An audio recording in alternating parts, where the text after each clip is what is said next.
नमस्कार दोस्तों, कलयुग के चमत्कार संतों की वाणी में आप सबका स्वागत है। दोस्तों, आ रही है हिंदू नववर्ष की पहली एकादशी, कामदा एकादशी। इस साल कामदा एकादशी की डेट को लेकर लोगों में संशय की स्थिति है कि ये व्रत 1 अप्रैल को रखा जाएगा या 2 अप्रैल को। आइए जानते हैं कामदा एकादशी की सही दिन और मुहूर्त के बारे में। चैत्र मास के शुक्ल पक्ष की कामदा एकादशी का व्रत बहुत महत्वपूर्ण माना जाता है, क्योंकि यह हिंदू नववर्ष की पहली एकादशी कहलाती है। यह व्रत भगवान नारायण के निमित्त रखा जाता है। मान्यता है कि कामदा एकादशी का व्रत रखने से कष्टकारी जीवन से छुटकारा मिलता है और मनुष्य के सभी पाप नष्ट हो जाते हैं। जो विधि विधान से ये व्रत रखता है उसका तन और मन दोनों शुद्ध हो जाते हैं। जिंदगी भौतिक सुख से परिपूर्ण रहती है। और अब हम जानेंगे कामदा एकादशी का सही तारीख, दिन और मुहूर्त के बारे में। कई बार ऐसा होता है कि एकादशी की 2 तिथियां आ जाती हैं और भक्त जन संशय में पड़ जाते हैं कि किस दिन व्रत रखें। इसी प्रकार इस बार भी कामदा एकादशी का 1 या 2 अप्रैल के बीच में संशय है। चैत्र माह के शुक्ल पक्ष की 11वीं तिथि को कामदा एकादशी का व्रत 1 और 2 अप्रैल दोनों दिन रखा जाएगा। पंचांग के अनुसार चैत्र शुक्ल एकादशी तिथि 1 अप्रैल 2023 को प्रातः 1:58 पर शुरू होगी और अगले दिन 2 अप्रैल 2023 को सुबह 4:19 पर समाप्त होगी। शास्त्रों के अनुसार जब एकादशी व्रत लगातार 2 दिनों के लिए हो तो समात्र संप्रदाय ग्रस्त जीवन वालों को पहले दिन एकादशी व्रत करना चाहिए। वही संत, साधुओं और वैष्णव संप्रदाय के लोग दूसरे दिन एकादशी व्रत रखते हैं।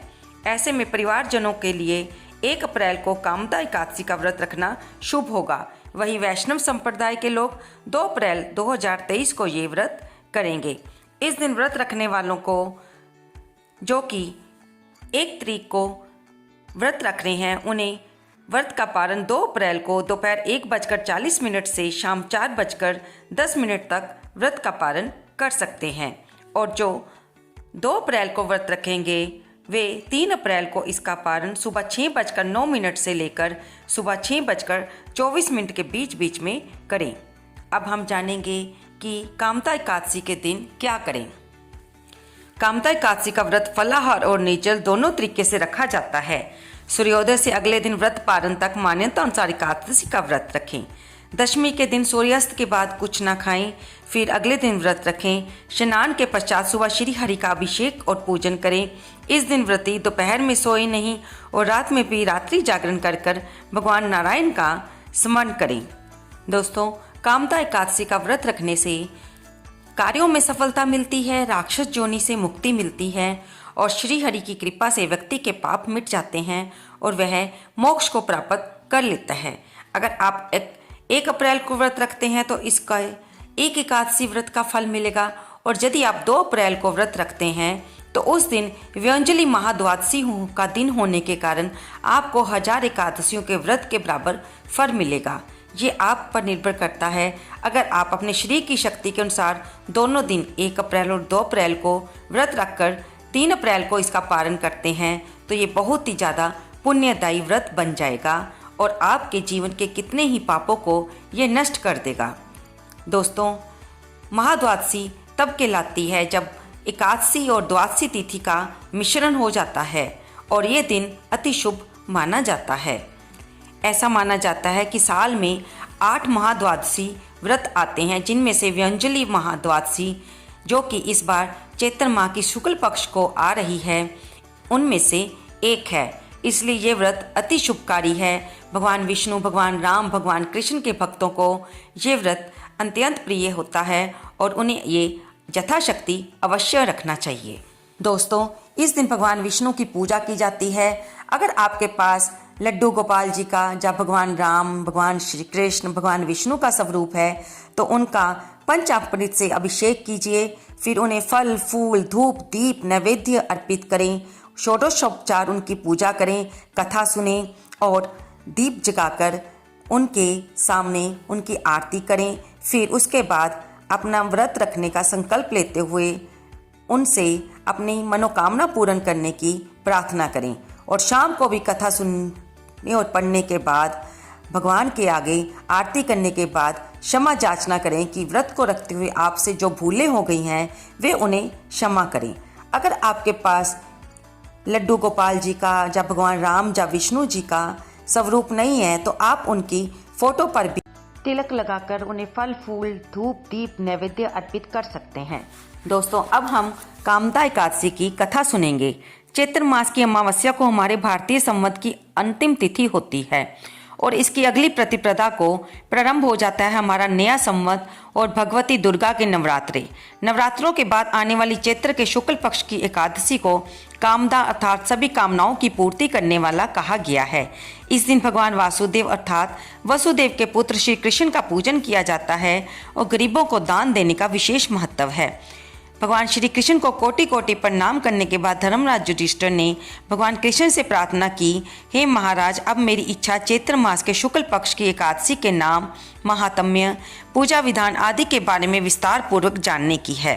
कृपया मुझे इस बारे में बताइए। तब भगवान श्री कृष्ण ने कहा, हे राजन, यही प्रश्न एक बार महाराज दिलीप ने महर्षि वशिष्ठ से पूछा था। तब वशिष्ठ जी ने जो कथा महाराज दिलीप को सुनाई वही मैं आपको सुनाता हूँ।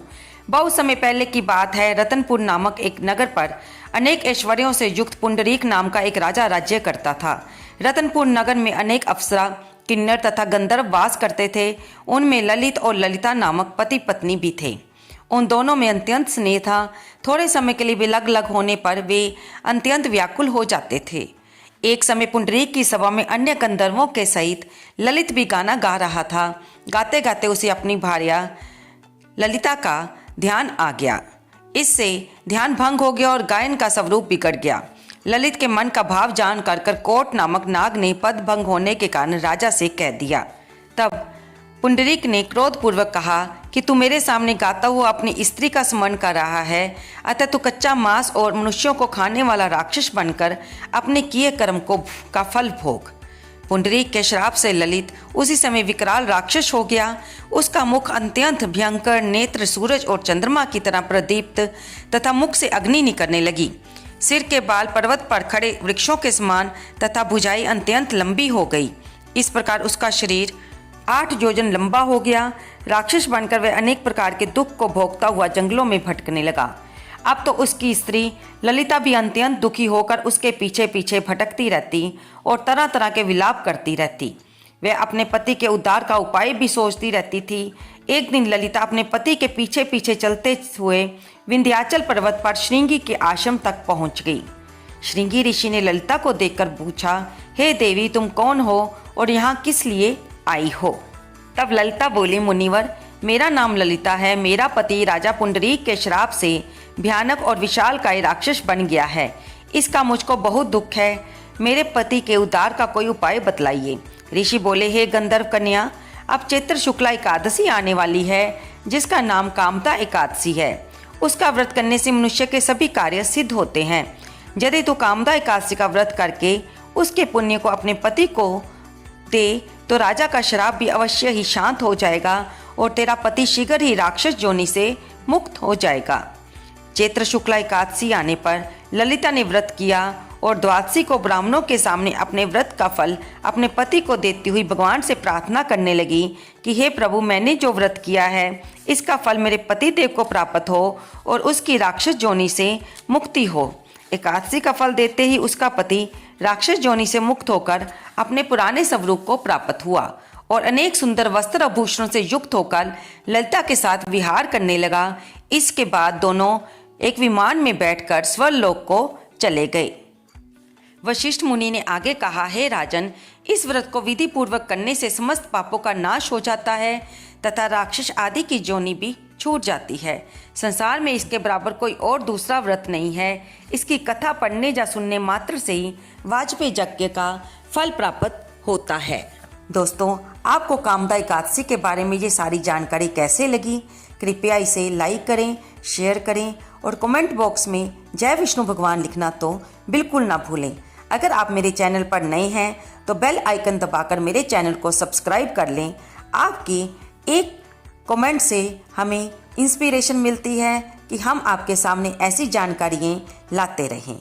धन्यवाद दोस्तों।